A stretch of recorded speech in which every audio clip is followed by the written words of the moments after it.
Jadi teman-teman, untuk dari proses penyemaian biji ini untuk jadi seedling ini membutuhkan waktu sekitar akhirnya sekarang untuk mengatasi.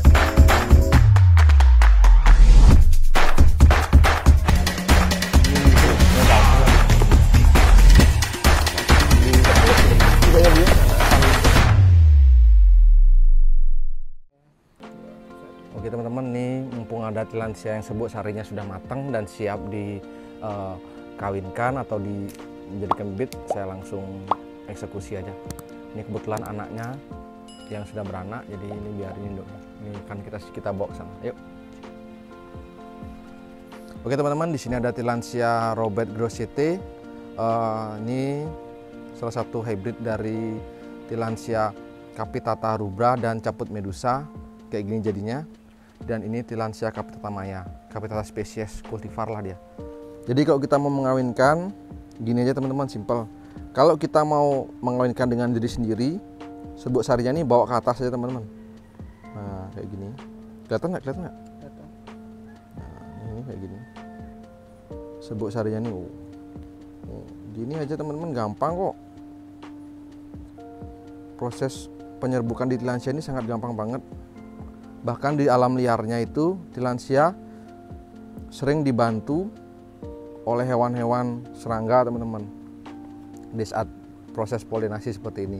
Jadi ada kan di tilansia itu hybridnya hybrid alami, ada hybrid buatan manusia. Kalau hybrid buatan manusia seperti kita ini, kita bantu dia untuk mempolinasi dirinya sendiri atau mempolinasi dengan spesies yang lain, dan terjadilah proses penghybridan gitu. Prosesnya agak lama tuh. Nah ini udah kan, ini mau ngawinin diri sendiri seperti ini teman-teman. Dan jadi kalau mau mengawinkan, misalnya nih, ini serbuk sarinya si Capitata maya kita pakai. Nah, tapi ini putiknya putik si Capitata, Robert Grosseteste nya. Nanti kita isiin spidol di sini. Kalau ini udah dikawinkan kan. Biasanya saya kasih kode-kode sih. Kode 1, 2, 3, 3, 2, 1. Ada kodenya biar nggak lupa. Nah ini sekarang udah kita proses dari Capitata ini ke sini, terus yang ini kita kasih. Dan biasanya teman-teman, kalau proses penyerbukan ini supaya jadi ininya jadi biji lah teman-temannya, nanti karena kan kita liatin contohnya seperti ini teman-teman, simpel kok, nggak ribet, nggak bikin capek juga, malah bisa bikin senyum-senyum sendiri, bikin awet muda.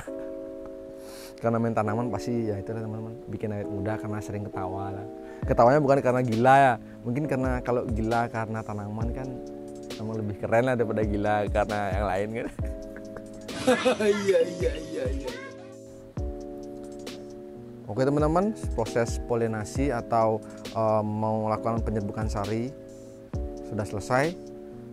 Sekarang kita akan melihat contoh di mana proses serbuk sarinya ini sudah menjadi biji. Oke, kita lihat ya ke depan. Nah ini teman-teman, salah satu contoh di mana tilansia yang sudah berbunga sudah menjadi biji dan bijinya itu pecah. Kalau di alamnya tilansia ini menyebar ke dahan-dahan atau ke tebing-tebing dan menjadikan suatu tilansia ini menjadi hidup. Bijinya ini jadi hidup, kapasnya jadi hidup, tersebar di berbagai tempat karena kan kebawa angin nih teman-teman, jadi gampang banget dia tersebar. Kalau di alam liarnya seperti itu. Cuma sekarang akan saya kasih tips bagaimana caranya biar cepat dari seedling kapas ini menjadi kecambah. Oke, kita check out langsung. Oke teman-teman, jadi ini biji sudah jadi biji teman-teman. Itu tandanya proses penyerbukan sudah sempurna. Jadi diawali dengan adanya biji ini. Biasanya proses ini terjadi ketika penyerbukan sudah sekitar 2 atau 3 bulanan dia akan jadi biji seperti ini teman-teman. Biji. Ntar biji lama-lama kering, lama-lama pecah sendiri, cetak, pecah, menyebar ke seluruh ruangan atau seluruh tempat di lingkup ini. Kalau kecuali kalau tempatnya agak luas, mungkin terbang bisa ke rumah tetangga, bisa ke rumah saudara, bisa makan, mungkin bisa ke rumah teman-teman. Makanya kalau tilansia sudah pecah ini kita harus langsung berikan media papan pakis teman-teman. Papan pakis itu sangat lumayan bagus lah untuk proses penyemaiannya.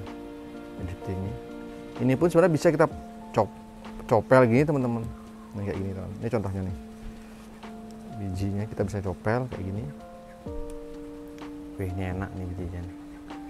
Nih, bijinya kayak gini. Ini ntar kita pecahkan. Kan ada biasanya tuh di sawah-sawah tuh biasanya ada bunga apa namanya yang sering, lo tahu kan? Di sawah kayak ada bunga bijinya gini, kapas. Nah, itu udah termasuk bibit-bibit seperti ini. Bukan termasuk tanaman tilansia lo. Mirip seperti tilansia ada. Prosesnya dari biji gini, pecah. Kadang dikasih di air tuh langsung pecah, cetak lo. Apa namanya? Kalau bolang sih tahu, kalau nggak bolang ya nggak tahu masih. Nah, kayak gini. Ini induknya udah banyak berbakti teman-teman, Sting Pretty ini. Anaknya udah banyak, berkali-kali beranak nih. Ada kalau nggak salah udah 7 kali nih udah beranak. Ini bonggolnya dari sini kelihatan. Kalian bisa dah paham dari bonggol segede ini. Makanya banyak sih ada teman-teman yang nanya, Mas, biasanya kalau tilansia sudah berbunga itu dan sudah beranak, udah pasti mati ya?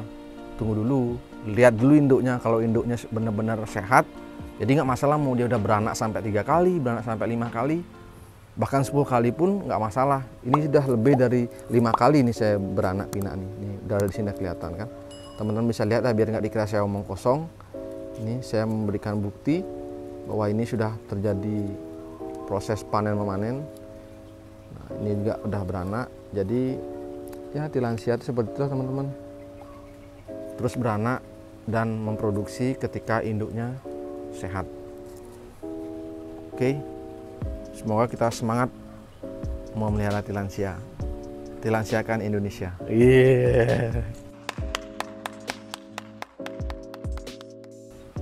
Oke teman-teman, jadi prosesnya cukup gampang teman-teman. Cuma teman-teman siapkan yang pertama papan pakis seperti ini teman-teman. Kita tinggal taruh di sini. Kita biarkan mereka menyebar di sini.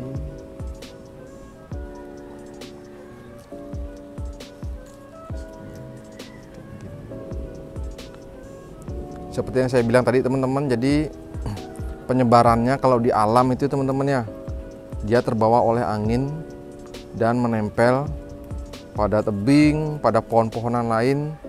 Makanya tanaman tilansia ini disebut dengan tanaman epifit. Tanaman epifit itu tanaman, bukan tanaman gulma ya teman-teman ya, tanaman mandiri yang bisa hidup sendiri tanpa merusak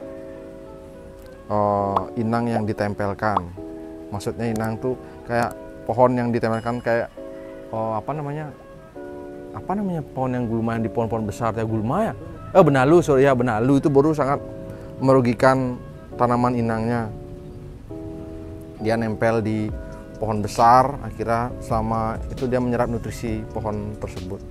Kalau lain halnya dengan tilansia, tilansia sangat mandiri, tidak nyusahin, dan sangat estetik.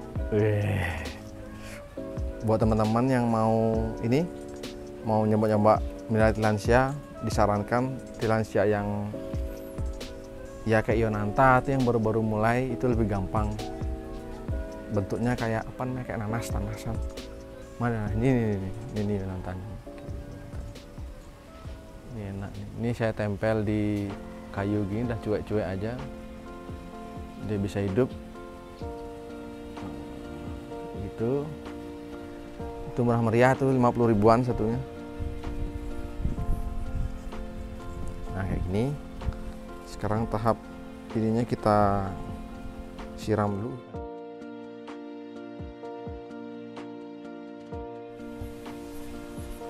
Jadi setelah kita itu Kita langsung semprotkan gini ya teman-teman. Nah, semprot aja. Nah. Semprotnya pakai air apa, Om? Saya pakai air biasa aja. Nih kayak gini, udah aman lah. Oke teman-teman, jadi dari fase kita menyemai biji tillandsia ini seperti ini teman, fasenya seperti ini, gampang, tinggal kita siram dengan air dan jangan biarkan bibit ini kering. Dan ketika kering itulah terjadi kegagalan dalam proses penyemaian, karena kalau udah kayak gini dia membutuhkan tempat yang agak redup, cahayanya agak shading redup lah, terus suhunya agak dingin, karena kalau suhu terlalu panas dia akan kekeringan dan mati.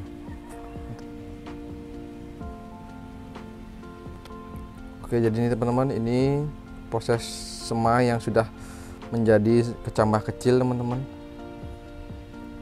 Prosesnya ini sekitar, kalau nggak salah sekitar 5 bulanan untuk menjadi seperti ini. Tapi tergantung tempat juga ya teman-temannya. Kok mungkin tempat teman-teman lebih bagus, mungkin lebih cepat. Ini di tempat saya seperti ini. Ini ada yang belum jadi juga nih.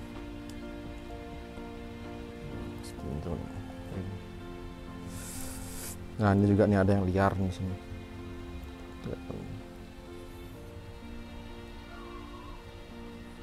Jadi sebenarnya gampang teman-teman, tillandsia itu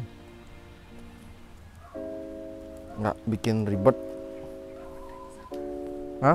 Yang penting sabar dan tekun intinya. Tapi sih kalau misalnya nggak sabar, tinggal potong anakan aja udah beres sebenarnya kalau tillandsia. Nah ini salah satu contohnya. Contoh dari tillandsia ini saya sitting pretty. Tillandsia sitting pretty, shading sitting pretty ini dulu. Nah ini teman-teman, ini kan lagi bentuk kecil-kecil gini, sedang unyu-unyunya. Ini udah siap sih kita pindah ke tempat yang lain biar bisa kita kasih name tag. Ini kebetulan sitting pretty X Ionantha Fuego. Ionantha Fuego itu seperti ini teman-teman. Ini dia Ionantha Fuego nih. Dia agak lancip kecil, tidak ini tidak apa namanya, beda dengan tillandsia Ionantha rubra. Jadi ini sitting pretty, ini udah kelihatan banget nih. Ini kecilnya bentuknya sitting pretty banget. Sitting pretty itu yang tadi teman-teman, yang seperti yang saya lihatin tadi itu yang kayak ini. Nih kayak ini. Udah kelihatan banget nih bentuknya, bentuk sitting pretty. Nggak tahu deh nanti, mudah-mudahan belum ada yang nyiptain sitting pretty X Ionantha Fuego ini, ntar saya kasih nama sendiri. Saya registrasi langsung ke Bromelia Asosiasi. Wow, udah kelihatan deh sitting pretty-nya teman-teman. Ya mudah-mudahan berkah lah. Jadi teman-teman, untuk dari proses penyemaian biji ini untuk jadi shading ini membutuhkan waktu sekitar 3 tahun teman-teman. Lumayan lama teman-teman. Jadi itulah makanya nggak heran teman-teman, jadi tillandsia hybrid itu lebih mahal daripada tillandsia spesies. Karena apa?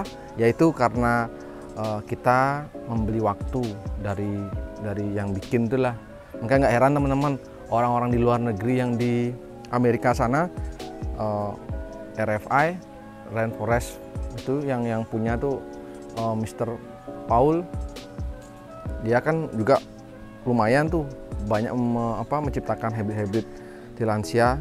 Dan gak heran juga mereka juga sudah pada sepuh lah, karena prosesnya lama. Jadi mungkin ya kita harus menunggu, misalnya sekarang nih mungkin sekitar 10 tahun lagi baru sudah jadi kayak gini teman-teman. 10 tahun lagi bisa sitting pretty kayak gini. Ini hybridnya sitting pretty sama Ionantha Fuego saya bikin sekitar 3 tahun yang lalu, masih jadi seperti ini. Nah ini untuk menjadi sebesar ini butuh waktu 10 tahun. Kebayangkan kayak gimana, kayak apa lagi rupa saya 10 tahun lagi. Nah makanya gitu teman-teman, kalau tillandsia itu kita bisa menghargai sebuah proses, karena proses yang diawali dengan kesabaran akan membuahkan hasil yang sangat membuat kita bahagia. Berat banget bahasa. Ya teman-teman, mudah-mudahan kalian yang ingin bermain tilansia tidak kecewa dengan adanya seedling yang membutuhkan waktu 10 tahun atau bahkan lebih, minimal 5 tahun lah. Kebayangkan 5 tahun gimana. Intinya kalian yang baru mau mulai, jangan patah semangat untuk main tilansia, karena tilansia itu tanaman yang lain daripada yang lain, tanaman masa depan. Kapan lagi kita lihat tanaman tidak menggunakan media tanam seperti ini, hanya digantung-gantung seperti ini, tapi tetap memberikan pasokan oksigen buat manusia yang ada di dalam.